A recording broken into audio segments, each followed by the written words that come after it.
Bien, bonjour à tous, c'est Thomas et aujourd'hui on se retrouve pour une toute nouvelle vidéo sur comment créer un mod avec Mcreator. Et aujourd'hui je vais vous apprendre à créer tout simplement des blocs. Alors on va tout de suite commencer. Donc pour vous expliquer ce qu'on va faire dans cet épisode, dans cet épisode. Donc pour vous expliquer ce qu'on va faire dans cet épisode, c'est que vu qu'on avait fait le Ruby dans la dernière vidéo, et ben on va faire le minerai de Ruby ainsi que le bloc de Ruby. C'est un peu logique en même temps. Donc avant de créer notre bloc plus bloc, etc. Là voilà bloc, il va nous falloir une texture. Donc ce qu'on va faire, c'est qu'on va ouvrir paint.net. Alors bon, oui, évidemment, il était déjà ouvert et ça charge un petit peu. Et du coup, ce qu'on va faire, c'est qu'on va faire fichier nouveau et on va mettre en 16 par 16. Donc voilà, c'est assez petit. Vous pouvez zoomer. Et ce qu'on va faire, c'est qu'on va se baser sur le modèle du minerai de diamant ainsi que du bloc de diamant pour créer nos blocs. Donc on va aller comme la dernière fois, on va faire pourcentage app data pourcentage. On va appuyer sur entrée, on va aller dans .minecraft version.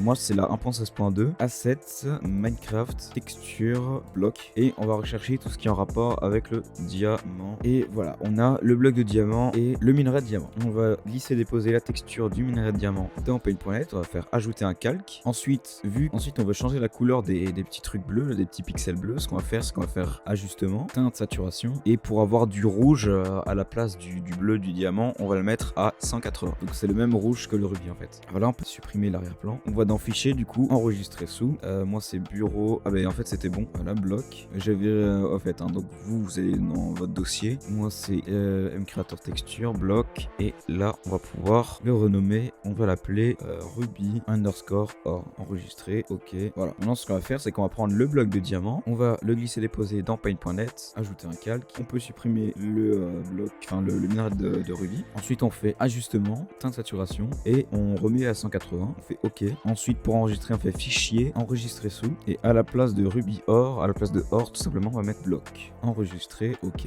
Et voilà, nos textures sont enregistrées. On peut fermer les dossiers et on peut tout simplement réouvrir Mcreator. On va aller dans ressources et les textures ont déjà été importées, c'est bizarre. Alors je vais juste les delete. Je vais les réimporter. Import bloc texture. Donc là, c'est dans le fichier que vous avez enregistré vos textures. Vous pouvez les emporter à la suite. Vous avez juste à cliquer et à faire majuscule clic et vous faites ouvrir et vous voyez qu'elles sont importées toutes les deux. Vous voyez que c'est la même couleur, donc il n'y a pas d'interférence un peu bizarre, etc. Donc on va retourner dans mode élément, on va faire plus et on va appuyer sur B pour le raccourci. Sinon vous pouvez cliquer ici. Donc nous on va appuyer sur B, on va écrire Ruby or. Quand vous créez un élément Mcreator, s'il contient plusieurs mots, mettez une majuscule au début de chaque mot parce que en fait les espaces sont pas acceptés. Ensuite vous faites create new block. Donc là c'est la phase où on met les textures. Alors au lieu de cliquer, de sélectionner la texture et tout, nous vu que c'est une texture sur les 6 faces, on va cliquer sur left et c'est Ruby or, donc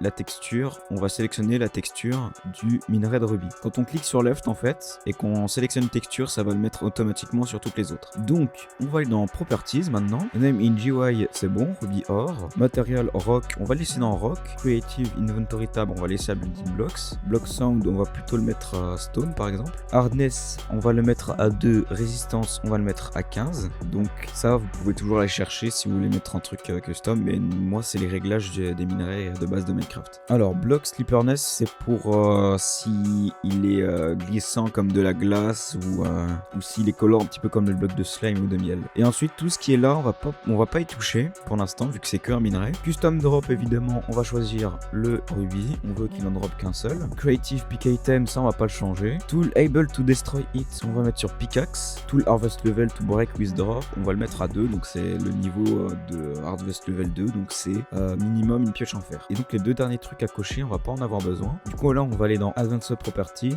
là il n'y a rien à changer non plus pour un minerai. Energy and fluid storage, je vous montrerai dans une prochaine vidéo comment faire des blocs d'énergie, etc. Trigger, donc trigger on va pas y toucher non plus pour un minerai. Ce qui est plus important dans un minerai c'est surtout la génération. Donc alors si vous voulez générer un minerai correctement, ne faites pas l'erreur de ne pas mettre un monde ici. Oui, parce que moi quand je crée des mods je ne précisais jamais dans quel monde ils devaient être générés. Après je m'étonnais pourquoi ils ne sont jamais générés. Du coup on va cliquer sur plus et on va mettre surface, donc c'est le monde de base de Minecraft en fait. Ça on n'y touche pas, ça on n'y touche pas pour l'instant. Average amount of ore group per chunk, ça veut dire combien de groupes de filons de minerais on va dire il va y avoir par chunk. Donc nous on va le mettre à 6, ça peut être pas mal. 6, non, à 6 c'est bien. Average number of ores in a group, ça on va le mettre à 6. Minimal génération height on va le laisser à 0 et par contre maximal on va le mettre à 24. Et donc c'est bon, on a créé notre minerai. On peut faire save mode element. Alors oui, hein, ça prend un peu de temps, mais voilà. Donc une fois que notre bloc a été créé, là on a notre minerai. Si on casse le minerai, normalement ça va donner le rubis. Donc jusque là pas de problème. Maintenant on va créer tout simplement le bloc du rubis. On va cliquer du coup sur le plus. On va faire un nouveau bloc. On va mettre rubis block. Create new block.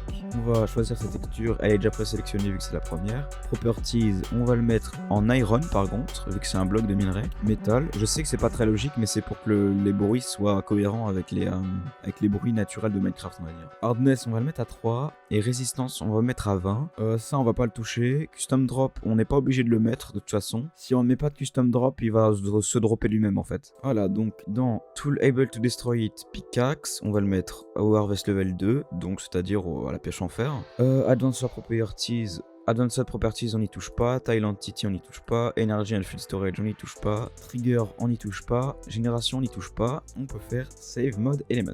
Maintenant, vu qu'on a nos blocs, donc le minerai de rubis fonctionne, il drop bien le rubis, mais le rubis bloc, il va pas pouvoir être crafté pour l'instant. Du coup, ce qu'on va faire, c'est qu'on va cliquer sur plus, on va appuyer sur R, donc c'est le raccourci pour les crafts, donc c'est read type en anglais. On va l'appeler tout simplement rubis block read type. Create new read type. Donc ça on n'y touche pas. Read type namespace on n'y touche pas non plus. Group name non plus. Read type crafting, smelting, blasting, smoking, stone cutting, campfire cooking. Bon bref, ça c'est vous inquiétez pas. Vous allez cliquer sur crafting. Si vous mettez smelting par exemple c'est un four normal. Blasting c'est pour les minerais. Smoking c'est pour la bouffe. Stone cutting c'est pour les stone cutting. Campfire c'est les feux de camp. Donc nous ce qu'on va faire c'est qu'on va crafter notre petit bloc. On va tout simplement mettre le rubis item ici. On va en mettre sur chaque case évidemment. Et voilà. Donc maintenant sur la dernière case, on va cliquer tout simplement et on va sélectionner le bloc de rubis. On peut faire Save Mode Element. Donc là, on peut créer notre bloc, mais on peut pas le décrafter. Donc on va recréer une recette. Donc un craft. On va l'appeler rubis read type. Create new read type. Là, on va le mettre sur n'importe quel carré. On va mettre le bloc de rubis. Use selected item. Ensuite, dans le dernier carré, on va mettre le rubis. On va augmenter, on veut qu'il en craft 9. Et c'est là qu'on va cocher ça, donc is crafting shapeless. Ça veut dire que en fait, quel que soit le carré où on va mettre le bloc, et ben ça va quand même nous donner notre recette. Parce que si on le coche pas en fait, pour avoir les 9 rubis, il va falloir uniquement le mettre sur le carré du milieu. Donc là on a défini de base le craft. Donc on va bien faire attention à le cocher. On va faire Save Mode Element. Donc là on a tous nos crafts. Sauf qu'il y a un truc qui a failli m'échapper quand même, c'est que si on a Silk Touch, on va récupérer ce minerai de rubis. Mais du coup, en fait, il va pas nous servir à grand chose, à part si on le recasse avec une autre pioche. Donc ce qu'on va faire, c'est qu'on va réajouter une recette pour le rubis, pour on va dire pour le smelting si vous préférez en fait. En fait, on va faire fondre tout simplement le minerai pour nous donner du rubis. Voilà, un peu comme le diamant, l'émeraude, etc. Donc on va refaire read type, on va faire rubis smelting read type, create new read type. On va bien changer ça en smelting, en blasting pardon. On va mettre tout simplement rubis or et on va mettre tout simplement rubis item. Voilà, on va le mettre, on va sauvegarder. Et attendez, je vais peut-être modifier en fait, je vais peut-être faire un smelting là, je vais peut-être faire le smelting plutôt ici et après je vais mettre le blasting. Comme ça va pas interférer avec les noms. On va faire plus read type rubis blasting read type, create new read type. Ensuite on va dans blasting. On sélectionne le minerai et on met tout simplement le rubis. On fait Use Selected Item, Save Mode Element. Et jusque là, on a tout ce qu'il faut pour cet épisode. On a fini. Je vais aller tester ça. Je vous retrouve après parce que faut un peu de temps.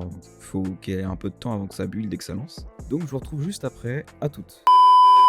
Donc nous voilà sur Minecraft, on va tout simplement faire Create New World, on va le mettre en créatif et on va tout simplement le créer, on va le mettre en default pour que les minerais se génèrent, parce qu'évidemment en super flat ils vont pas se générer. Donc notre monde s'est bien lancé, on va tout simplement sélectionner nos blocs, on va mettre rubis or, rubis block. Alors on va tout simplement en mettre voilà comme ça pour tester avec les pioches. On va garder ça, on va aller dans craft. Je vais préparer un petit peu pour voir si tout fonctionne. On va mettre 1, 2, 3, 4, 5, 6, 7, 8, 9 pour tester le craft après. Donc on va déjà tester le craft du bloc. Donc on met nos 9 rubis, ça nous donne bien le bloc. On le met ici, ça nous donne bien nos 9 rubis. Maintenant on va voir si le truc qu'on a coché avant, ça fonctionne. Voilà, ça fonctionne, je peux le mettre là, là, là, là. Ça nous donne bien nos 9 rubis. On va le prendre ici. Donc on va aller dans Tools. Donc normalement c'est Iron Pickaxe et Stone Pickaxe. On va prendre aussi un petit four. Voilà, par contre les achievements là c'est un peu waouh. Un furnace et un blast furnace. On va chercher du charbon. Voilà, on va mettre le charbon dans les deux trucs. Et on va tester maintenant en survie / game mode survival. On va tester déjà si ça casse bien, ça nous donne bien le rubis. Ça, si on le casse, ça nous donne bien le bloc. Maintenant, on va tester avec la pioche en pierre. Et ça marche. Ouais, voilà, ça nous donne pas le rubis avec la pioche en pierre, donc ça c'est cool. Avec le bloc aussi, ça fonctionne. On va tester avec le furnace si ça nous donne bien notre rubis. Normalement, oui. Hein. Et ça nous donne bien notre rubis, c'est cool. Avec le blast furnace, ça nous donne bien le rubis aussi. Ça fonctionne. Donc, on a tout simplement un minerai fonctionnel. Maintenant, on va voir si je génère par contre. Je me remets en créa par contre. Donc, F3N pour mettre en spectateur. Ah, par contre, je vais juste / effect. Give dev night vision. Voilà, on va voir si je génère maintenant. Alors, c'est entre la couche 24 et la couche 0. Donc normalement ça devrait se gérer. Peut-être que là on en trouve. J'espère. Voilà, là on en trouve, vous voyez. On a 1, 2, 3. Je sais pas combien on en a, mais je vais voir. Donc c'est déjà la fin de l'épisode d'aujourd'hui. Voilà, c'était un peu court en même temps. Je vous ai déjà expliqué comment fonctionnait mes créateurs dans l'ancienne vidéo. Donc j'ai pas besoin de vous re-expliquer. Si vous n'avez pas vu l'épisode 1, je vous mets tout simplement l'épisode 1 en fin de vidéo, là dans les 20 secondes, les 20 dernières secondes. De toute façon, il s'affichera normalement si vous regardez cette vidéo maintenant. Et donc moi, je vous dis à la prochaine. C'était Thomas. Si t'as kiffé la vidéo, abonne-toi, mets un like. Suis-moi sur mon TikTok. Et pour l'instant, j'ai pas posté le TikTok encore, mais ça arrivera. Moi, je vous dis à la prochaine. C'était Thomas. Salut.